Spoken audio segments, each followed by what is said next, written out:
Chapter 17 of TriPlanetary, first in the Lensman series by Doc Smith.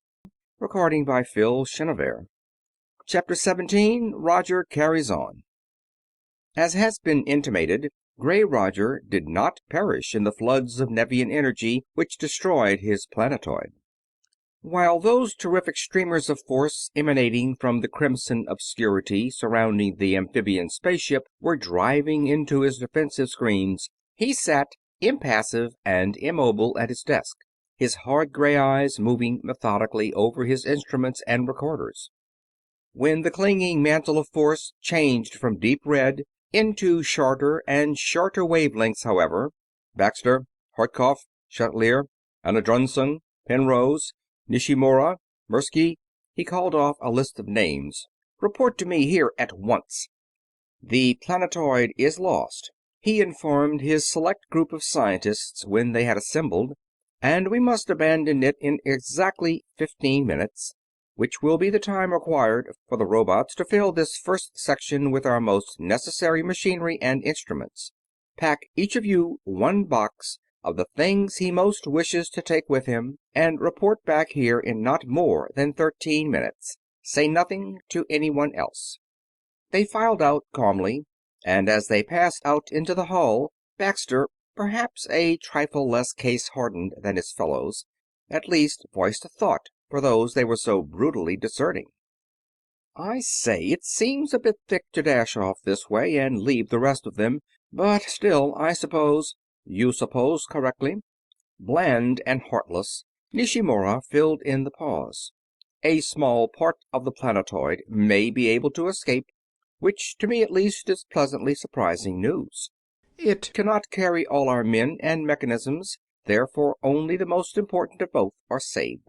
What would you do? For the rest it is simply what you call the fortune of war, no?" "But the beautiful—" began the amorous Chatelier. "Hush, fool!" snorted Hartkopf. "One word of that to the ear of Roger, and you too left behind are. Of such non-essentials the universe full is, to be collected in times of ease, but in times hard to be disregarded. And this is a time of Straklichten indeed." The group broke up, each man going to his own quarters, to meet again in the first section a minute or so before the zero time. Roger's office was now packed so tightly with machinery and supplies that but little room was left for the scientists. The gray monstrosity still sat unmoved behind his dials. "But of what use is it, Roger?" the Russian physicist demanded. "Those waves are of some ultraband of a frequency immensely higher than anything hitherto known. Our screens should not have stopped them for an instant. It is a mystery that they have held so long, and certainly this single section will not be permitted to leave the planetoid without being destroyed." "There are many things you do not know, Mirsky," came the cold and level answer. "Our screens, which you think are of your own devising, have several improvements of my own in the formula, and would hold forever had I the power to drive them. The screens of this section, being smaller, can be held as long as will be found necessary." "Power?" the dumbfounded Russian exclaimed.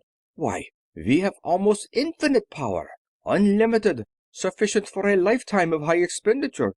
But Roger made no reply, for the time of departure was at hand.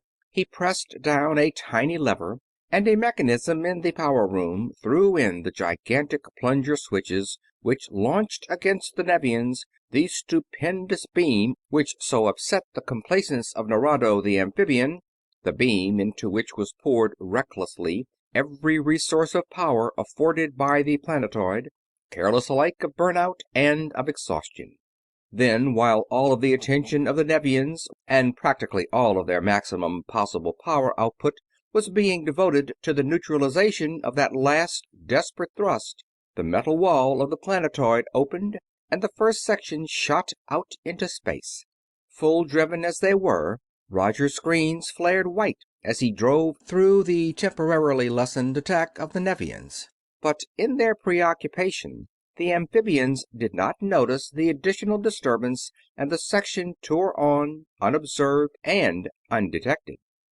Far out in space, Roger raised his eyes from the instrument panel and continued the conversation as though it had not been interrupted. "Everything is relative, Mirsky, and you have misused gravely the term unlimited. Our power was, and is, very definitely limited. True, it then seemed ample for our needs, and is far superior to that possessed by the inhabitants of any solar system with which I am familiar, but the beings behind that red screen, whoever they are, have sources of power as far above ours as ours are above those of the Solarians." "How do you know?" "That power. What is it?" "We have, then, the analyses of those fields recorded," came simultaneously questions and exclamations. "Their source of power is the intra-atomic energy of iron. Complete. Not the partial liberation incidental to the nuclear fission of such unstable isotopes as those of thorium, uranium, plutonium, and so on. Therefore much remains to be done before I can proceed with my plan. I must have the most powerful structure in the macrocosmic universe." Roger thought for minutes, nor did any of his minions break the silence. Gharlane of Eddore did not have to wonder why such incredible advancements could have been made without his knowledge. After the fact, he knew. He had been and was still being hampered by a mind of power, a mind with which, in due time, he would come to grips. "I now know what to do," he went on presently. "In the light of what I have learned, the losses of time, life, and treasure, even the loss of the planetoid, are completely insignificant." "But what can you do about it?" growled the Russian. "Many things. From the charts of the recorders, we can compute their fields of force. And from that point, it is only a step to their method of liberating the energy. We shall build robots, they shall build other robots, who shall in turn construct another planetoid, one this time that, wielding the theoretical maximum of power, will be suited to my needs." "And where will you build it? We are marked. Invisibility now is useless. TriPlanetary will find us, even if we take up an orbit beyond that of Pluto. We have already left your Solarian system far behind. We are going to another system, one far enough removed so that the spy rays of TriPlanetary will never find us, and yet one that we can reach in a reasonable length of time with the energies at our command. Some 5 days will be required for the journey, however, and our quarters are cramped. Therefore make places for yourselves wherever you can, and lessen the tedium of those days by working upon whatever problems are most pressing in your respective researches." The gray monster fell silent, immersed in what thoughts no one knew, and the scientists set out to obey his orders. Baxter, the British chemist, followed Penrose, the lantern-jawed saturnine American engineer and inventor, as he made his way to the furthermost cubicle of the section. "I say, Penrose, I'd like to ask you a couple of questions, if you don't mind." "Go ahead. Ordinarily, it's dangerous to be a cackling hen anywhere around him, but I don't imagine that he can hear anything here now. His system must be pretty well shot to pieces. You want to know all I know about Roger?" "Exactly so. You have been with him so much longer than I have, you know. In some ways, he impresses me as being scarcely human, if you know what I mean. Ridiculous, of course, but of late I have been wondering whether he really is human. He knows too much, about too many things. He seems to be acquainted with many solar systems, to visit which would require lifetimes. Then, too, he has dropped remarks which would imply that he actually saw things that happened long before any living man could possibly have been born. Finally, he looks, well, peculiar, and certainly does not act human. I have been wondering, and have been able to learn nothing about him. As you have said, such talk as this aboard the planetoid was not advisable. You needn't worry about being paid your price, that's one thing. If we live, and that was part of the agreement, you know, we will get what we sold out for. You will become a belted earl. I have already made millions, and shall make many more. Similarly, Chanticleer has had and will have his women, and Dunstrung and Nishimura their cherished revenges, Horkoff his power, and so on. He eyed the other speculatively, then went on. I might as well spill it all, since I've never had a better chance, and since you should know as much as the rest of us do. You're in the same boat with us, and tarred with the same brush. There's a lot of gossip that may or may not be true, but I know one very startling fact. Here it is. My great-great-grandfather left some notes which, taken in connection with certain things I myself saw on the planetoid, prove beyond question that our Roger went to Harvard University at the same time he did. Roger was a grown man then, and the elder Penrose noted that he was marked like this, and the American sketched a cabalistic design. "What!" Baxter exclaimed. "An adept of North Polar Jupiter, then?" "Yes. That was before the First Jovian War, you know. And it was those medicine men, really high caliber scientists, that prolonged that war so. But I say, Penrose, that's really a bit thick. When they were wiped out, it was proved a lot of hocus pocus." "If they were wiped out," Penrose interrupted in turn. "Some of it may have been hocus pocus, but most of it certainly was not. I'm not asking you to believe anything except that one fact. I'm just telling you the rest of it. But it is also a fact that those adepts knew things and did things that take a lot of explaining. Now for the gossip, none of which is guaranteed. Roger is supposed to be of Tellurian parentage, and the story is that his father was a moon pirate, his mother a Greek adventuress. When the pirates were chased off the moon, they went to Ganymede, you know, and some of them were captured by the Jovians. It seems that Roger was born at an instant of time sacred to the Adepts, so they took him on. He worked his way up through the Forbidden Society, as all Adepts did, by various means of murder and job lots of assorted deviltries, until he got clear to the top. The 77th Mystery. "The secret of eternal youth," gasped Baxter, awed in spite of himself. "Right. And he stayed Chief Devil in spite of all the efforts of all his ambitious sub-devils to kill him, until the turning point of the First Jovian War. He cut away then in a spaceship, and ever since then he has been working, and working hard, on some stupendous plan of his own that nobody else has ever got even an inkling of. That's the story. True or not, it explains a lot of things that no other theory can touch. And now I think you'd better shuffle along. Enough of this is a great plenty." Baxter went to his cubby, and each man of Gray Roger's cold-blooded crew methodically took up his task. True to prediction, in 5 days a planet loomed beneath them, and their vessel settled through a reeking atmosphere toward a rocky and forbidding plain. Then for hours they plunged along, a few thousand feet above the surface of that strange world, while Roger, with his analytical detectors, sought the most favorable location from which to wrest the materials necessary for his program of construction. It was a world of cold. Its sun was distant, pale, and wan. It had monstrous forms of vegetation, of which each branch and member writhed and fought with a grotesque and horrible individual activity. Ever and anon a struggling part broke from its parent plant and darted away in independent existence, leaping upon and consuming or being consumed by a fellow creature equally monstrous. This flora was of a uniform color, a lurid, sickly yellow. In form, some of it was fern-like, some cactus-like, some vaguely tree-like, but it was all outrageous, inherently repulsive to all Solarian senses. And no less hideous were the animal-like forms of life which slithered and slunk rapaciously through that fantastic pseudo-vegetation.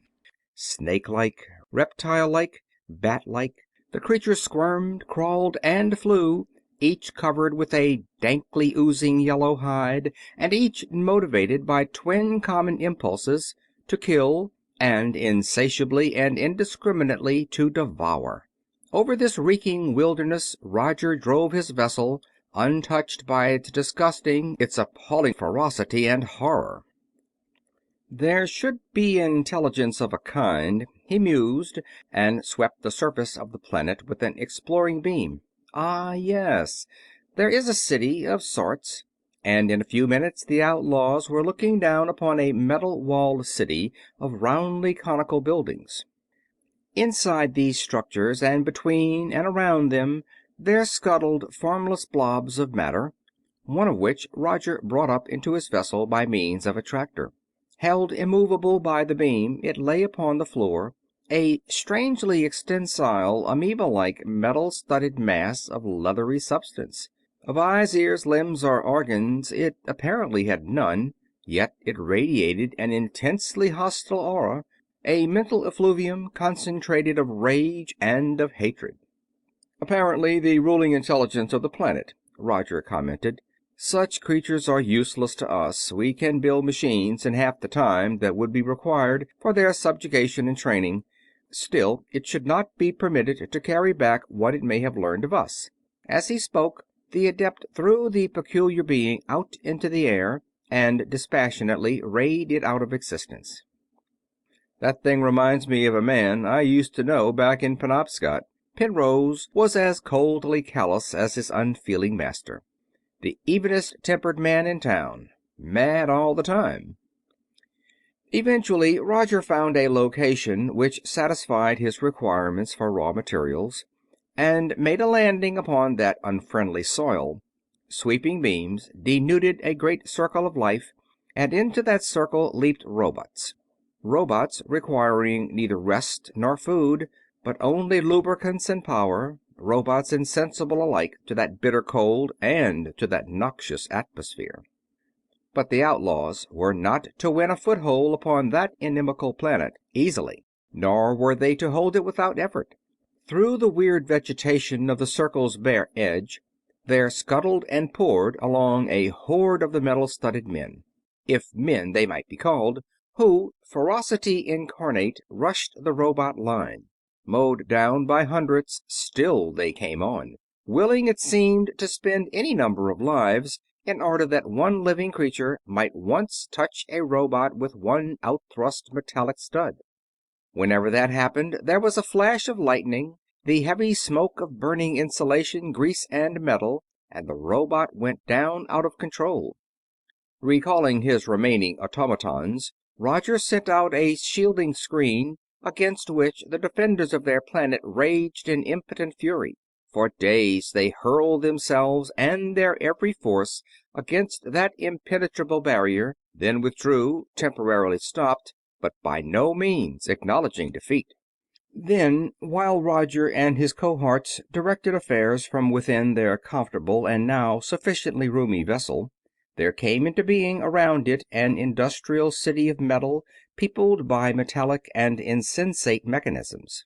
Mines were sunk, furnaces were blown in, smelters belched forth into the already unbearable air their sulphurous fumes, rolling mills and machine shops were built and were equipped.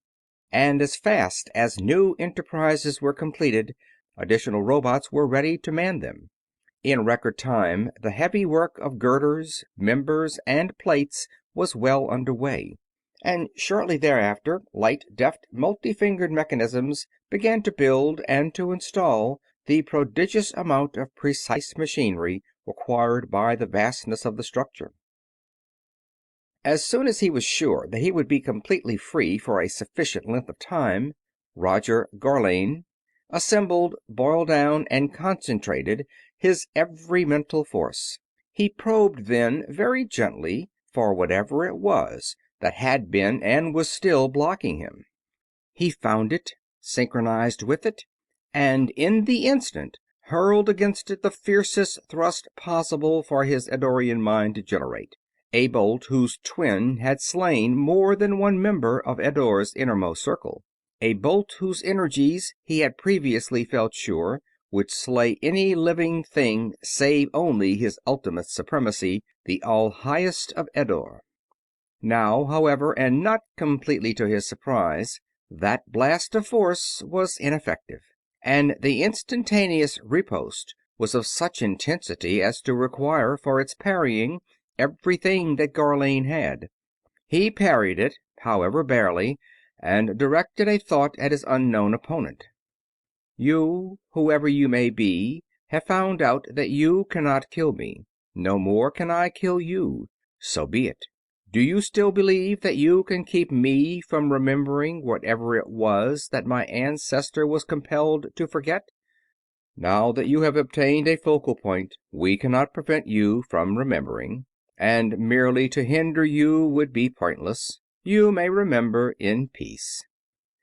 Back and back went Gharlane's mind, centuries, millennia, cycles, eons. The trace grew dim, almost imperceptible, buried deeply beneath layer upon layer of accretions of knowledge, experience, and sensation which no one of many hundreds of his ancestors had even so much as disturbed. But every iota of knowledge that any of his progenitors had ever had was still his. However dim, however deeply buried, however suppressed and camouflaged by inimical force, he could now find it. He found it, and in the instant of its finding it was as though in Philostor the Arisian spoke directly to him, as though the fused elders of Arisia tried, vainly now, to erase from his own mind all knowledge of Arisia's existence. The fact that such a race as the Arisians had existed so long ago was bad enough. That the Arisians had been aware throughout all these ages of the Eddorians, and had been able to keep their own existence secret, was worse. The crowning fact that the Arisians had had all this time in which to work unopposed against his own race made even Gharlane's indomitable ego quail. This was important. Such minor matters as the wiping out of the non-conforming cultures, the extraordinarily rapid growth of which was now explained, must wait. Eddore must revise its thinking completely. The pooled and integrated mind of the innermost circle must scrutinize every fact, every implication and connotation of this new old knowledge. Should he flash back to Eddore, or should he wait and take the planetoid with its highly varied and extremely valuable contents? He could wait. A few moments more would be a completely negligible addition to the eons of time which had already elapsed since action should have been begun. The rebuilding of the planetoid, then, went on. Roger had no reason to suspect that there was anything physically dangerous within hundreds of millions of miles. Nevertheless, since he knew that he could no longer depend upon his own mental powers to keep him informed as to all that was going on around him, it was his custom to scan from time to time all nearby space by means of ether-borne detectors. Thus it came about that one day, as he sent out his beam, his hard gray eyes grew even harder. "Mirsky, Nishimura, Penrose, come here," he ordered, and showed them upon his plate an enormous sphere of steel, its offensive beams flaming viciously. "Is there any doubt whatever in your minds as to the system to which that ship belongs?" "None at all. Solarian," replied the Russian. "To narrow it still further, TriPlanetarian. While larger than any I have ever seen before, its construction is unmistakable. They managed to trace us, and are testing out their weapons before attacking. Do we attack, or do we run away?" "If TriPlanetarian, and surely it is, we attack," coldly. "This one section is armed and powered to defeat TriPlanetary's entire navy. We shall take that ship and shall add its slight resources to our own. And it may even be that they have picked up the 3 who escaped me. I have never been balked for long. Yes, we shall take that vessel, and those 3 sooner or later. Except for the fact that their escape from me is a matter which should be corrected, I care nothing whatever about either Bradley or the woman. Costigan, however, is in a different category. Costigan handled me."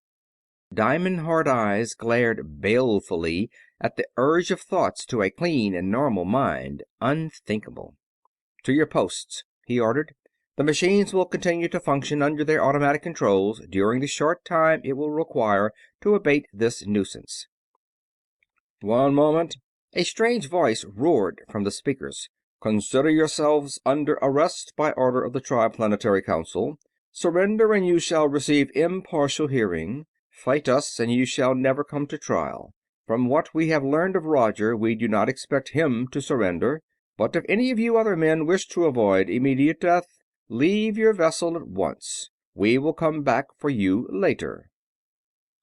"Any of you wishing to leave this vessel have my full permission to do so," Roger announced, disdaining any reply to the challenge of the Boise. "Any such, however, will not be allowed inside the planetoid area after the rest of us return from wiping out that patrol. We attack in 1 minute." "Would not one do better by stopping on?" Baxter, in the quarters of the American, was in doubt as to the most profitable course to pursue. "I should leave immediately if I thought that that ship could win, but I do not fancy that it can, do you?"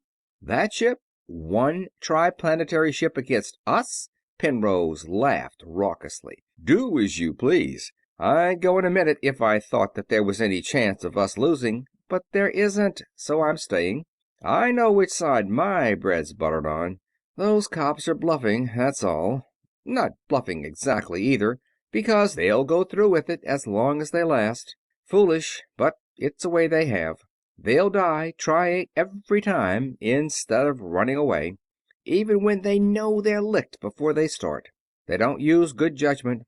None of you are leaving? Very well. You each know what to do," came Roger's emotionless voice. The stipulated minute having elapsed, he advanced a lever and the outlaw cruiser slid quietly into the air. Toward the poised Boise, Roger steered. Within range, he flung out a weapon new learned and supposedly irresistible to any ferrous thing or creature, the red converter field of the Nevians. For Roger's analytical detector had stood him in good stead during those frightful minutes in the course of which the planetoid had borne the brunt of Nerado's superhuman attack.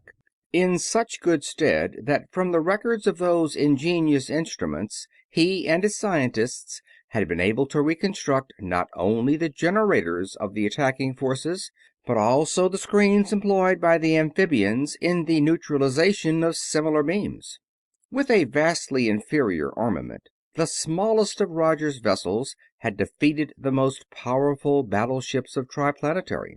What had he to fear in such a heavy craft as the one he now was driving, one so superlatively armed and powered?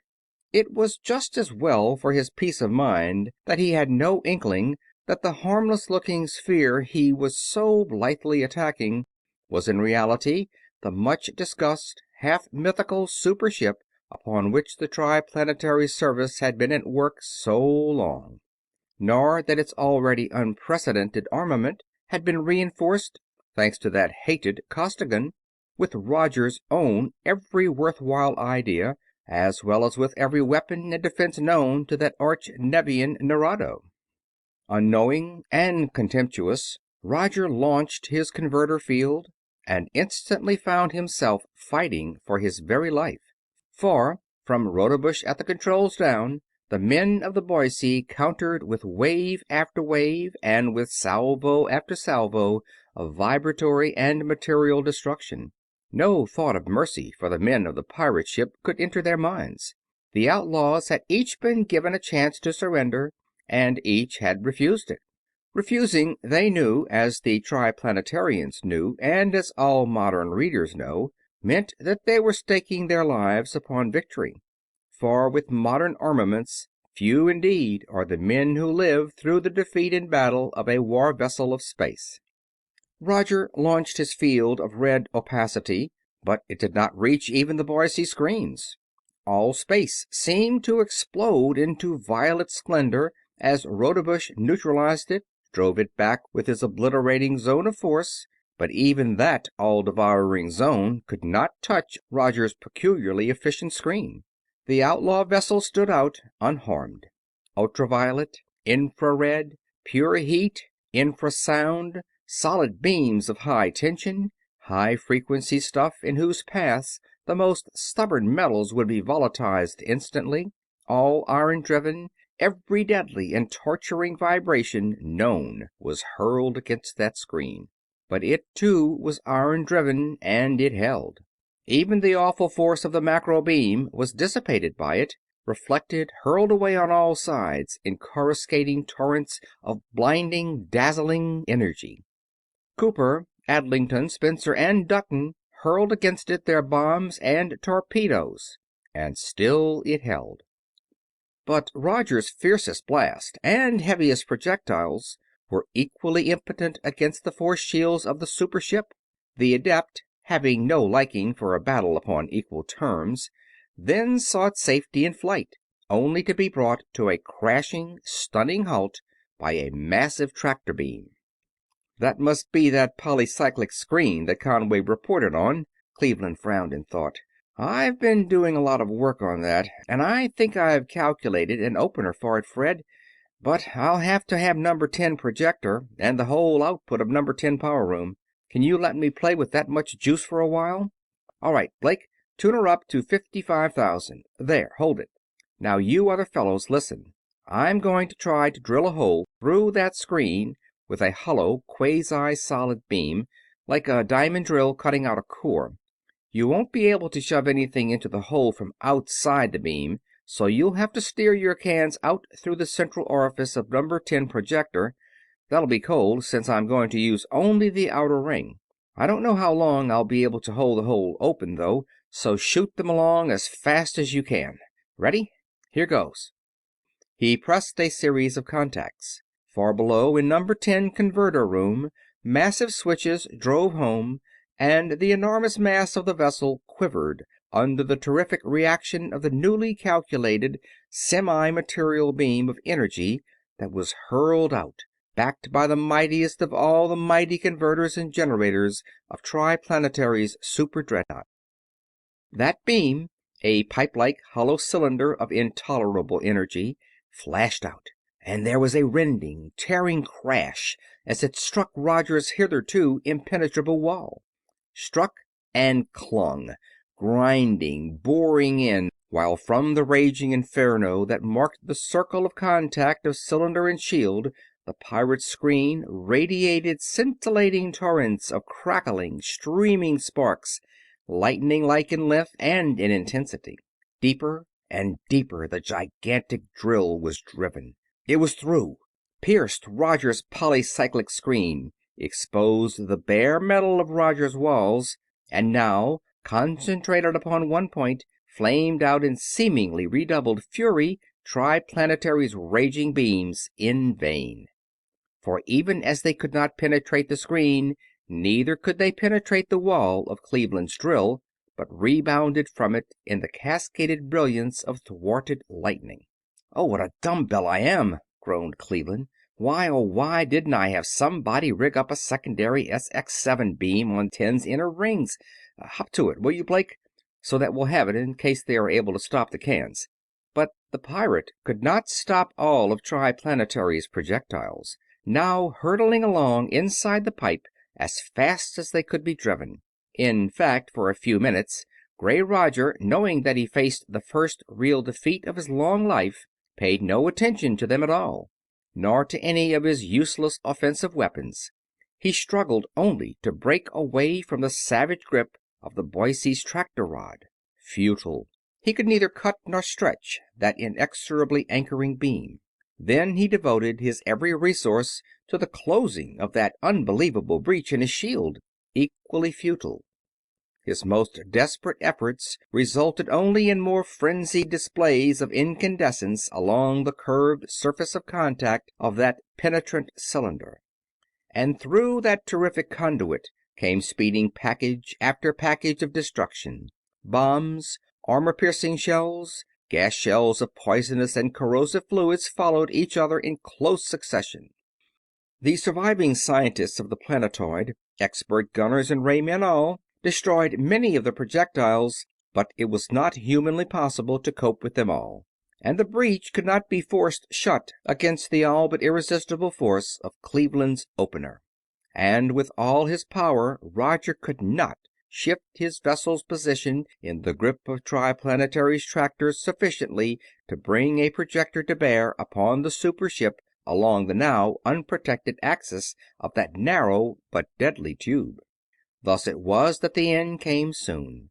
A warhead touched steel plating, and there ensued a space-racking explosion of atomic iron. Gaping wide, helpless, with all defenses down, other torpedoes entered the stricken hulk and completed its destruction even before they could be recalled. Atomic bombs literally volatilized most of the pirate vessels. Vials of pure corrosion began to dissolve the solid fragments of her substance into dripping corruption.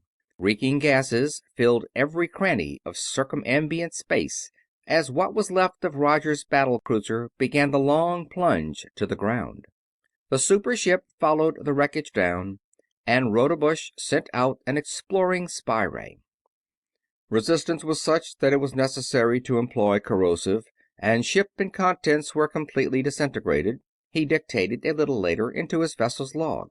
While there were of course no remains recognizable as human, it is certain that Roger and his last 11 men died, since it is clear that the circumstances and conditions were such that no life could possibly have survived.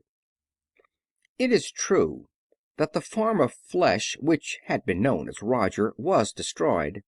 The solids and liquids of its substance were resolved into their component molecules and atoms. That which had energized that form of flesh, however, could not be harmed by any physical force, however applied. Therefore, that which made Roger what he was, the essence which was Gharlane of Eddore, was actually back upon his native planet even before Rodebush completed his study of what was left of the pirate's vessel. The innermost circle met, and for a space of time which would have been very long indeed for any earthly mind, those monstrous beings considered as one multiply intelligence every newly exposed phase and facet of the truth. At the end, they knew the Arisians as well as the Arisians knew them. The All-Highest then called a meeting of all the minds of Eddore. Hence it is clear that these Arisians, while possessing minds of tremendous latent capability, are basically soft and therefore inefficient, he concluded. Not weak, mind you, but scrupulous and unrealistic, and it is by taking advantage of these characteristics that we shall ultimately triumph.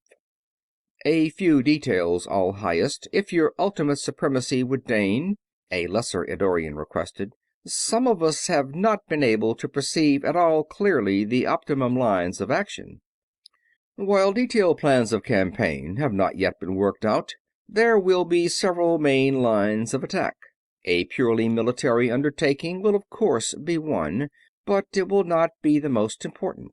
Political action by means of subversive elements and obstructive minorities will prove much more useful. Most productive of all, however, will be the operations of relatively small but highly organized groups whose functions will be to negate, to tear down, and destroy every bulwark of what the weak and spineless adherents of civilization consider the finest things in life: love, truth, honor, loyalty, purity, altruism, decency, and so on. Ah, love. Extremely interesting. Supremacy, this thing they call sex, Gharlane offered. What a silly, what a meaningless thing it is. I have studied it intensely, but am not yet fully enough informed to submit a complete and conclusive report. I do know, however, that we can and will use it. In our hands, vice will become a potent weapon indeed.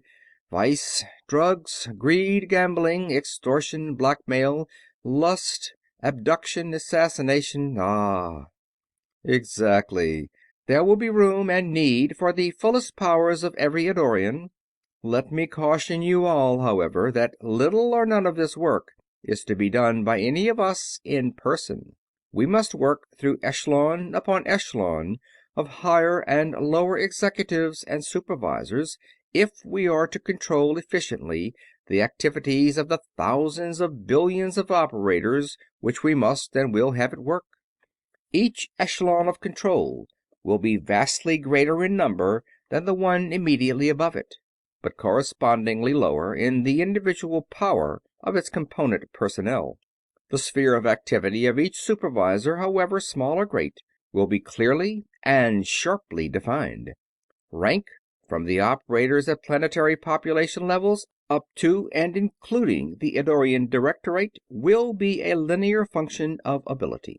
Absolute authority will be delegated. Full responsibility will be assumed. Those who succeed will receive advancement and satisfaction of desire. Those who fail will die. Since the personnel of the lower echelons will be of small value and easy replacement, it is of little moment whether or not they become involved in reverses affecting the still lower echelons whose activities they direct. The echelon immediately below us of Eddore, however, and incidentally, it is my thought that the Plurans will best serve as our immediate underlings, must never under any conditions allow any hint of any of its real business to become known either to any member of any lower echelon or to any adherent of civilization. This point is vital. Everyone here must realize that only in that way can our own safety remain assured, and we must take pains to see to it that any violator of this rule is put instantly to death.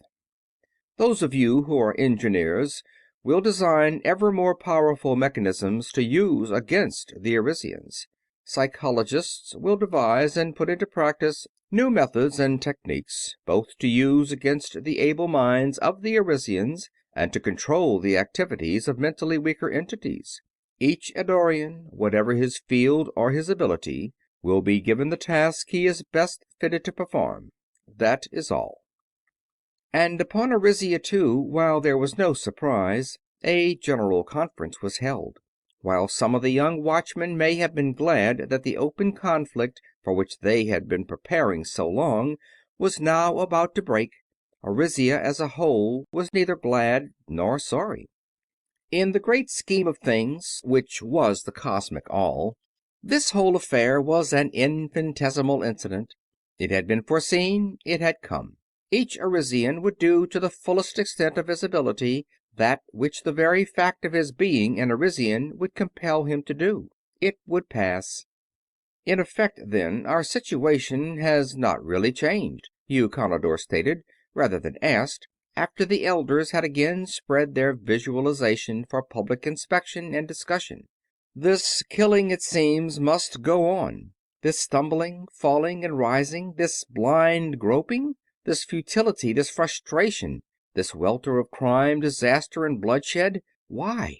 It seems to me that it would be much better, cleaner, simpler, faster, more efficient, and involving infinitely less bloodshed and suffering, for us to take now a direct and active part, as the Eddorians have done and will continue to do. Cleaner, youth, yes, and simpler, easier, less bloody. It would not, however, be better, or even good, because no end point would ever be attained. Young civilizations advance only by overcoming obstacles. Each obstacle surmounted, each step of progress made, carries its suffering as well as its reward. We could negate the efforts of any echelon below the Eddorians themselves, it is true. We could so protect and shield each one of our protege races that not a war would be waged and not a law would be broken. But to what end? Further contemplation will show you immature thinkers that in such a case not one of our races would develop into what the presence of the Eddorians has made it necessary for them to become. From this it follows that we would never be able to overcome Eddore. Nor would our conflict with that race remain indefinitely at stalemate. Given sufficient time during which to work against us, they will be able to win. However, if every Arisian follows his line of action as it is laid out in this visualization, all will be well. Are there any more questions? None. The blanks which you may have left can be filled in by a mind of very moderate power. Look here, Fred. Cleveland called attention to the plate upon which was pictured a horde of the peculiar inhabitants of that ghastly planet, wreaking their frenzied electrical wrath upon everything within the circle bared of native life by Roger's destructive beams. I was just going to suggest that we clean up the planetoid that Roger started to build, but I see that the local boys and girls are attending to it. Just as well, perhaps. I would like to stay and study these people a little while, but we must get back onto the trail of the Nevians." And the Boise leaped away into space toward the line of flight of the amphibians. They reached that line, and along it they traveled at full normal blast. As they traveled, their detecting receivers and amplifiers were reaching out with their utmost power. Ultra instruments capable of rendering audible any signal originating within many light years of them, upon any possible communications band. And constantly at least two men, with every sense concentrated in their ears, were listening to those instruments. Listening, straining to distinguish in the deafening roar of background noise from the overdriven tubes any sign of voice or of signal. Listening, while millions upon millions of miles beyond even the prodigious reach of those ultra instruments, three human beings were even then sending out into empty space an almost hopeless appeal for the help so desperately needed. End of chapter 17.